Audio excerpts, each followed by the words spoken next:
So it's great to be able to share with you today, and I'm excited about that. I have one question. I have just one question for you today, and that question is, when did you last tell Jesus that you loved him? That's it. Okay, goodbye. When did you last tell Jesus you loved him? And so I remember the first time I told Jesus that. And I remember the 10-year-old girl that told Jesus she wanted to follow him for her whole life, with her whole life. And you know, it was such a simple moment. It was so ordinary. There was nothing really special about it. But in that ordinariness, it was actually the most extraordinary moment. Do you remember what that looked like for you? We all have that moment. It might not have been when you were a 10-year-old girl or little boy, but do you remember what that looked like? Do you remember what that felt like? It was that first love moment. So ordinary, but yet so extraordinary. And those are moments we have to hold close, we have to hold dear, we have to treasure in our hearts, because Jesus says he's revealed these things to little children. And we need to be like little children. So the last 2 years, life has happened. So maybe from that moment where you first fell in love with Jesus, life happened. Over the last 2 years, COVID has hit the world. In Durban, we've had a particularly hard time. We've had riots and we've had the recent floods. Life has not been easy. Many of us have had our incomes affected. Jobs have been lost. There's been fear, anxiety, depression. And we feel stuck in that place and overwhelmed by those things.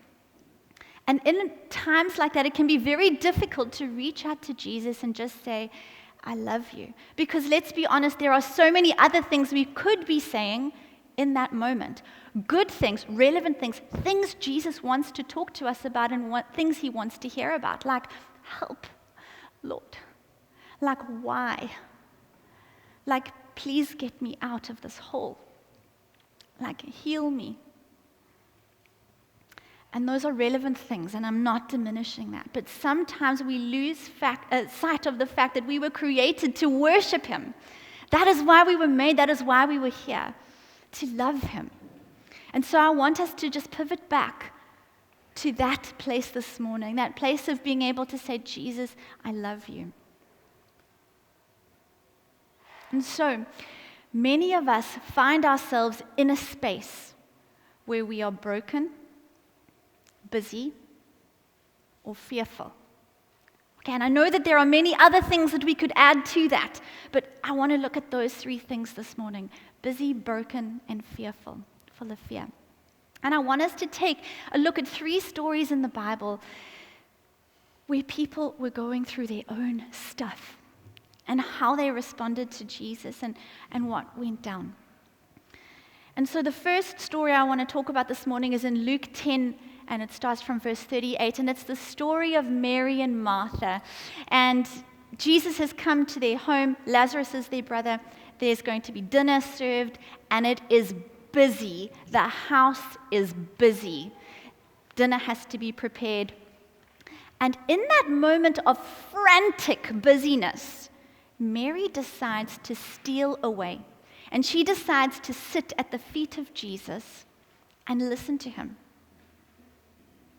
Now, for many of us, the work lines have been blurred over the last 2 years. Work has never been so busy, so frantic, and so all-consuming of our time and our energy. And we are busier than ever. But in our busyness, we can still reach out to Jesus. We can still sit at his feet. We can still tell him what we think of him. And the really difficult thing is, busyness actually can't be an excuse for neglecting our relationship with Jesus. Now, let me just say that I am saying that to myself here, first and foremost. As a mom of a toddler, wow, I understand this, and this speaks to me a lot. But here's the deal. Jesus is not afraid of our busyness. He is bigger than our busyness, and we can love him in our busyness. In our busyness, we can love him. Right. The next story is a couple chapters back in Luke, and it's in Luke 7, and starts from verse 36. And there's another woman. It's a different woman, a broken woman. Maybe broken by the choices she's made, broken by sin and shame. But she's broken. And she comes to Jesus, and she breaks a jar of perfume over his feet, and she weeps at his feet. And in that moment, she is at this amazing, vulnerable moment where she just is reaching out to Jesus because she doesn't know what else to do. She's probably doing this largely in the company of men looking on, so it's a very vulnerable place. But in that moment, Jesus does not shy away. He doesn't kind of backstep her or sidestep and move on. He doesn't shy away. He is not afraid of her brokenness. He is bigger than our brokenness. We can love him in our brokenness. And then in Genesis 22, there's Abraham, a distant forefather of both of these women. And God tells Abraham to sacrifice his son. And I can imagine the fear that Abraham would have been carrying as he went on this journey that God had called him to. But the Bible tells us that Abraham trusts in God wholeheartedly, never swaying and never wavering in his faith, that God would provide a lamb to be offered up in place of his son. In his moment of fear, he chooses God. In this moment of seemingly no provision, he trusted that God would provide. And in that moment, God became Jehovah Jireh, my provider. We can love him through our fear. We can trust him when there seems to be no provision.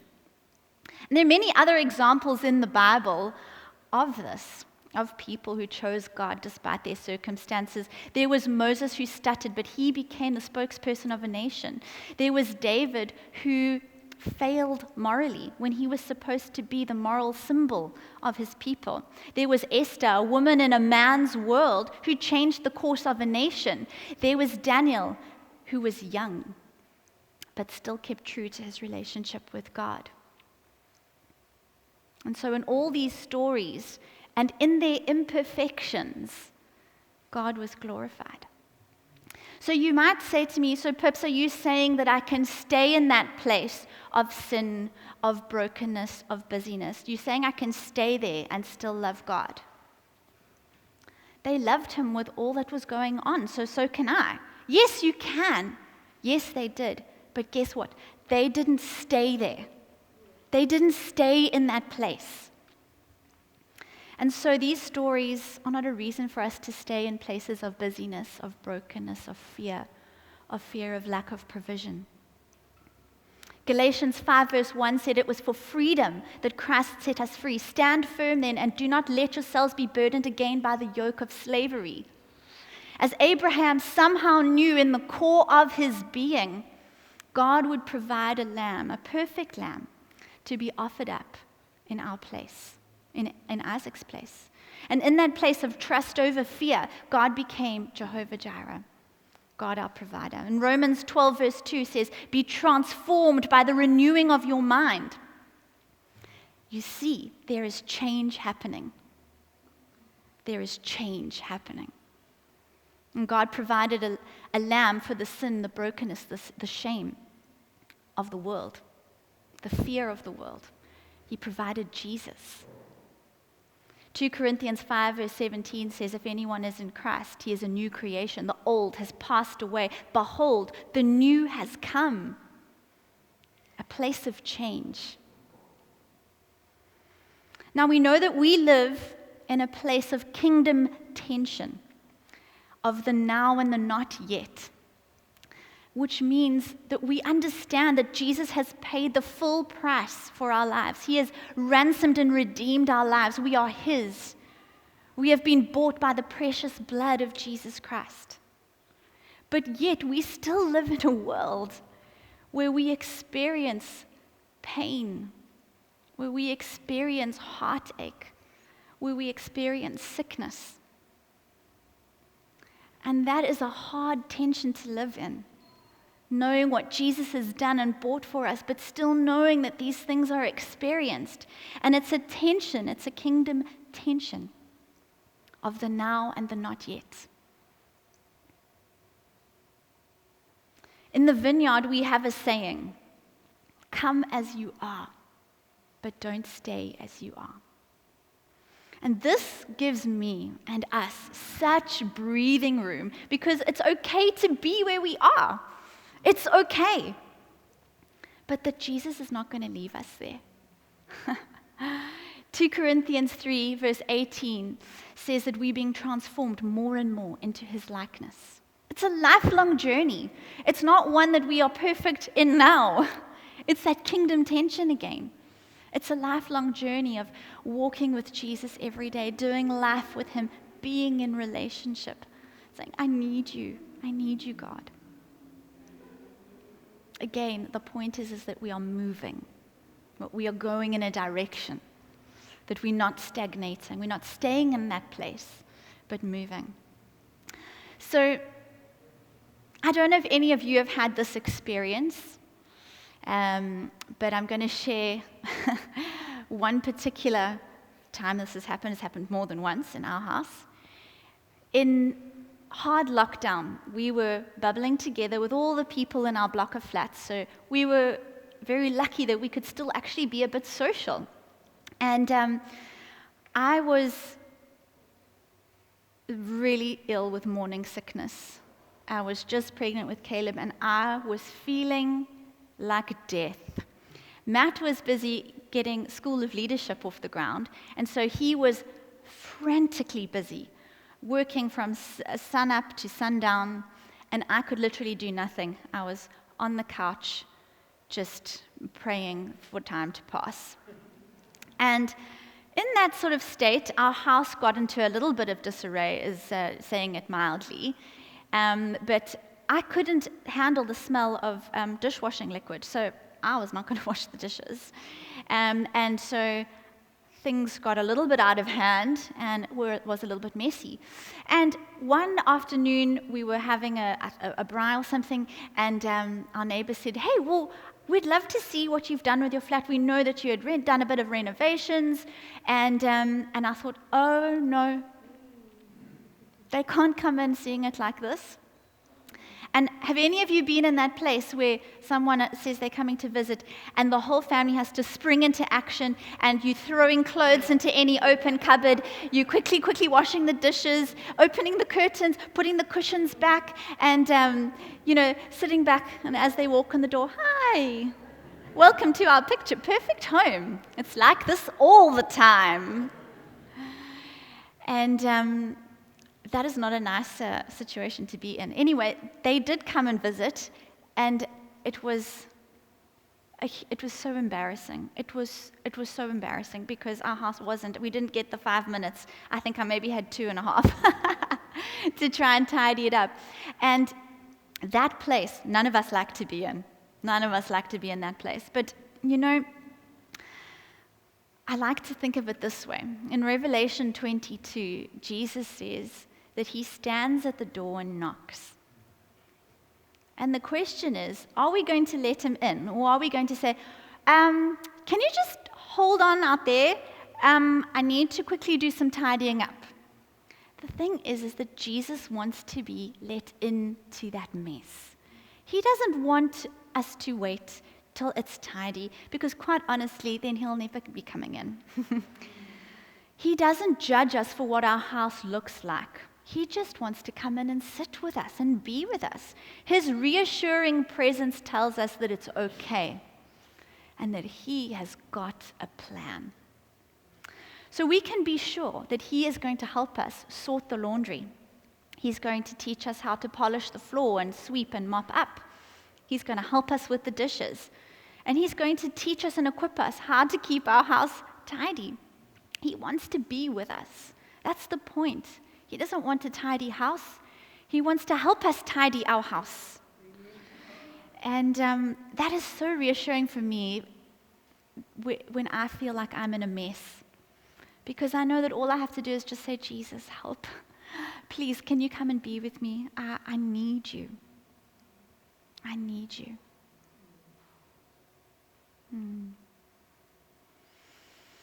So we all know the pressure of what keeping up appearances looks like, what it feels like. And sometimes we do it because we've been really hurt by people. And so we feel like we've got to show our best selves.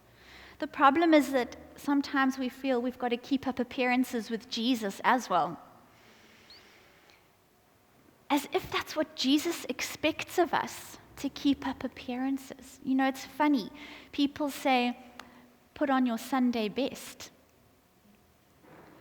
But actually, as if that's what Jesus expects of us, our Sunday best, but actually Jesus died for the very worst of us. He didn't want our Sunday best, he just died for the worst of us, our very worst. In 2 Corinthians 12 verse 8 it says, his strength is made perfect in weakness. I don't have to be strong, I don't have to have it all together. I don't have to.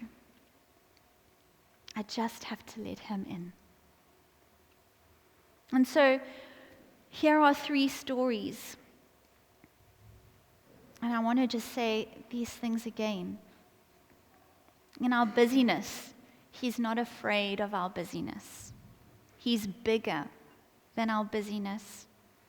We can love him in our busyness. In our brokenness, Jesus is not afraid of our brokenness. He doesn't shy away from it. He is bigger than our brokenness. We can love him in our brokenness. And in our fear, we can love him through our fear. We can trust him when there seems to be no provision. Whatever space you are in today, you can love him.